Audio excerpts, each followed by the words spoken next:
You're asking yourself, what the heck is the difference between an LPN and an RN?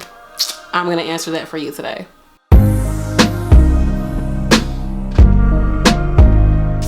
Hi everyone, I'm your fave nurse B. So as the title says, what is the difference between an LPN and an RN? So I am an LPN, I work in a long-term care facility, and I live in St. Louis, Missouri. Just to preface this video, there is going to be a difference perhaps depending on the state you're in as far as the job responsibilities and the scope of practice, which basically means what can you do legally and what you cannot do legally for LPNs and RNs. But here in St. Louis, Missouri, there are three things that are different between an LPN and an RN as far as what we can do on a clinical basis for our patients. So number one, LPNs cannot do the initial assessment on a patient when they're coming into a facility. So what this means is, as soon as you come into the facility, brand new patient, you're not a readmit, you are a brand new admission.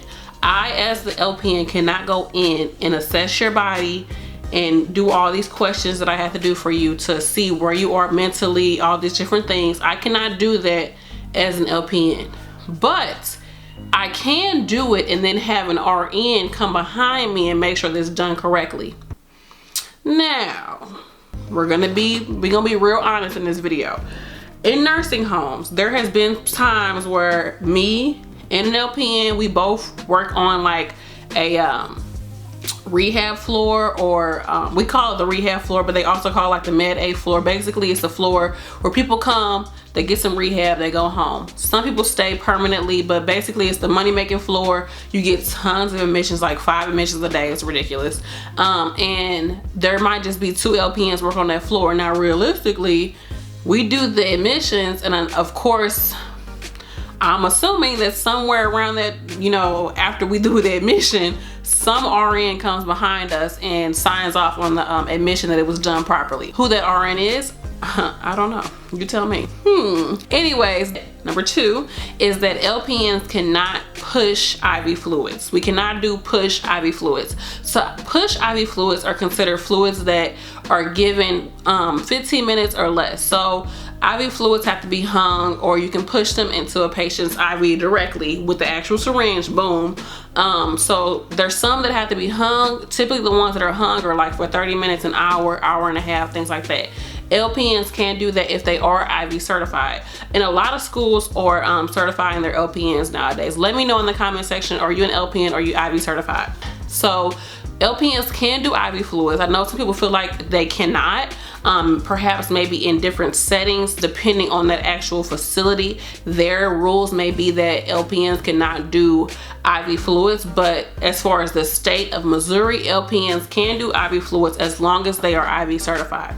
Now, there are certain lines that we cannot access as an LPN. I'll talk about this a little bit after this, but IV push medications, or like I said, anything that has to be given to a patient for 15 minutes or less is considered an IV push. The reason being that they say that LPNs should not do these is because because if you're giving a patient something that infuses or goes into their body at 15 minutes or less, there's a higher chance of adverse reaction. So they're saying that the LPN is not equipped to handle any type of emergencies that could happen right away to that patient as equipped as an RN can. So that's why we're not able to give IV push medications, because it's a lot more dangerous than giving something that's ran over 30 minutes, an hour, hour and a half. So that's that. So we cannot do IV push medications is number 2.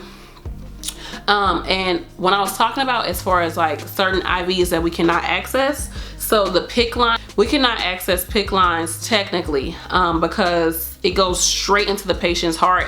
It's not like a line that goes into the IV, then it goes into the vein, then it goes into the heart. No, this is an actual catheter that's threaded. It's down here, sometimes it's up here, and it's threaded directly into the patient's heart. So once again, with those type of IVs, it's the changes that can happen to a patient are very quick. So the nurse, whoever is administering it, needs to be able to handle the emergency quickly, and the RN is more equipped to do that per the Missouri standards. That's how it is.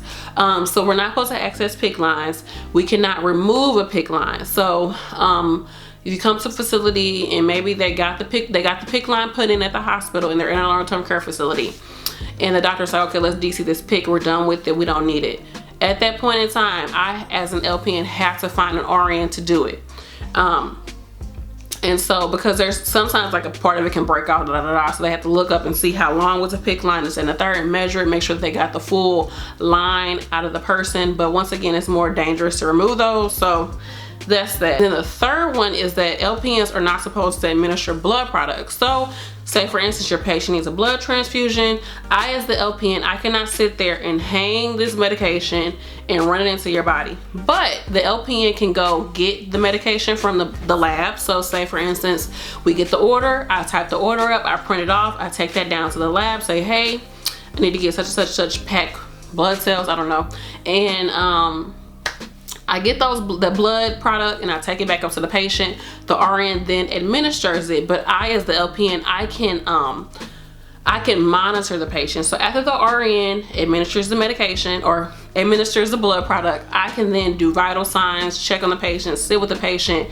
ask questions, make sure that this is being infused properly and that the patient's not having any complications. That's what I can do as an LPN, but I cannot physically go in there, hang up the blood product, start the IV pump, hook it up, so I can't do all that. Okay, so those are the three things. Hey you all, sorry for interrupting your video. If you haven't already, go ahead and subscribe, share this video with someone who would find it helpful, like my video, comment, and make sure you come back because I'm going to be posting videos every Monday, Wednesday, and Friday. All right, back to the vid. So the first one is the initial assessment, second is doing any type of IV push medications, and third is administering blood products. Those are the three differences here in St. Louis, Missouri, between an LPN and an RN. Now, of course, you can go a little bit deeper and say that LPNs and RNs have a different amount of schooling. So typically LPNs, there's a lot of technical schools for LPNs. And with me, I did a 12-month program. There are some that if they're not at a technical school, you'll do like a community college. So I know the community college, you have to do prereqs and then you get into the program. So I think that's crazy though. You have to do prereqs and then you got to turn around and wait to get put into the program. You might as well just go for your RN at that point. But the prereqs would take like a year to do like your science, your English, your math, and then you get into the program. And the program could be 12 months, it might be 15, it might be 18 months. Now with an RN, you would still do your prereqs, so your sciences, your math, your English, some of your other general studies like history, psych, those type of things. And then typically there's a wait list depending on where you are, and then you get into an RN program that could take 2 years. So after those 2 years, you have your associate's degree, or you have a diploma RN. So those are the two differences, is the amount of schooling. So it could be a difference of a year, it could be a difference of 6 months, it could be a difference of 8 months, depending on how long the LPN program is in your area. But for us, it's 12 months, and for the RN, it's 2 years, plus you have to do your prereqs. So that could take like prereqs could take like 2 years for your RN, or a year, and then your waiting list, and then your actual program. So it could take you like 6 years to get your RN, depending on where you're at, how competitive it is, and how long it takes you to get into a program. So those are the main differences between an LPN and an RN.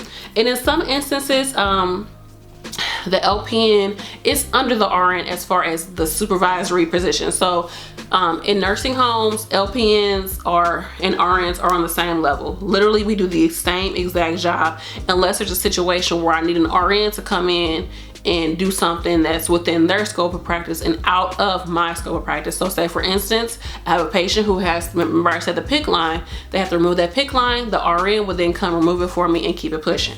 But typically we're both charge nurses, we both do the same exact job. That's that. Then when you have, but probably in a hospital, you'll probably have a charge nurse that's the RN, and maybe there's LPNs that's underneath that charge nurse, and other RNs underneath that charge nurse as well. So that's the difference as far as like the management roles here in St. Louis, which I really hate, which is that LPNs cannot teach CNAs. They can do clinicals though. They can do, like, say for instance, me and an RN, we grouped up together. We said, we want to start a CNA like school or whatever. They could do the actual classes, and then I could do the clinical rotation for for those CNA students. So that's that, but we cannot teach CNAs. I'm trying to think of any difference. I have seen LPNs as administrators over a facility. I've seen LPNs as DONs, as ADONs, and these are directors of nursing. If you don't know what that is, the director of nursing is over the entire nursing staff, and then the assistant to them is the assistant to the director of nursing, which is ADON.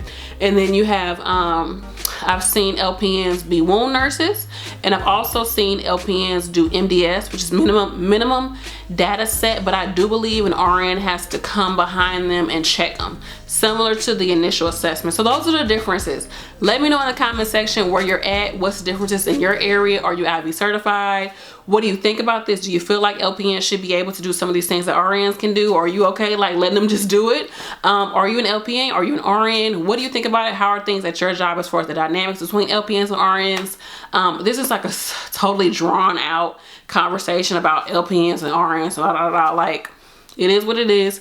We're all part of the nursing community, and like I said, at my job we do the same exact work. You know, it is what it is. All right, you all, thank you so much for watching. Remember to like this video, comment, and subscribe. Peace.